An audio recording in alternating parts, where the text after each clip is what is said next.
my name is Andrew Miller. I'm a hardware applications engineer over here at TriMech, and today we're going to be looking at printer calibration, specifically on the F123 series printer. The Fortis 450 and the F900 printers have a very similar calibration procedure.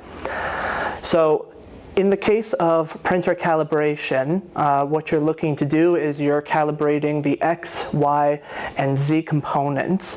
You're actually comparing the model printhead location to the support material printhead location across all three of these axes. So what we're going to do is we're going to get the calibration process started by putting in a clean tray. You don't need to use a completely brand new tray. If you have a large enough unused portion of a previously used build tray, you can use that. You do want to calibrate your printer whenever it suggests it, but you also want to calibrate your printer whenever you change print heads. If you're using the same print head and you're printing out ABS and then you switch to ASA, you don't need to recalibrate your printer because it's purely on a print head location basis. The calibration procedure will print out what is known as a calibration square.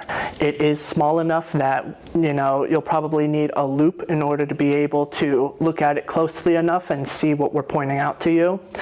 As you can see on this graph here, we've actually drawn one corner of the calibration square, and there's two different steps to this. There's the XY calibration and there's the Z calibration. You want to figure out the XY calibration first before moving on and calibrating for the Z axis. In this case, you'll notice that there are two parallel lines on each side of the square made of the model material that you're printing. There's also one line of support material that is printed in between these parallel lines. It is unlikely that the support material will be parallel to those model material lines. What you're looking to do is, at that angle, wherever the support material is at the halfway point between these two model material lines, that is where you're going to set the calibration. You'll have slider bars for each side, and you just choose the correct location for where that support material is at the halfway point on those slider bars. Once you have figured out the XY axis, you need to calibrate for the Z axis, which may require another calibration square. You can see that closer to the inside of the square is a line of support material. You want to peel that layer of support material off of the print square and use calipers to measure the cross-sectional area of the support material. What you're going to look for is, if you're printing in 10 thou layer height in this case, you're looking for making sure that the height of that support material is 10 thou. However, there are at least three situations of the support material being at the correct height that do indicate, unfortunately, that it is not properly calibrated. For example, this first option up here, you're still getting the 10 thou thickness that you're looking for, but you'll notice that it is squished in the middle, and this recommends that the Z axis is too low for the calibration.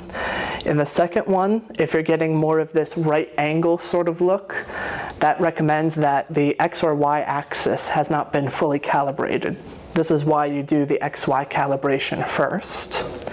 In this last one, you have an almost circular bead of material that is likely not 10 thou. It could be even as high as 20 thou. This indicates that your Z axis is too high. The ideal profile that you're looking for is this final example on the right here.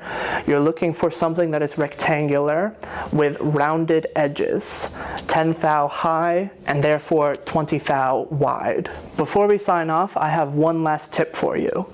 You do not need to perfectly calibrate the X and Y axis on all four sides and the Z axis to get the quality prints that you're looking for. It's okay if these are slightly off from one another. It's also okay that you're not calibrating your machine every week.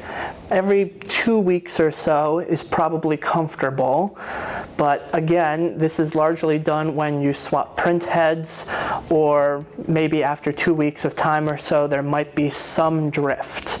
But remember, the calibration procedure is comparing the X, Y, and Z location of the model print head to the support print head.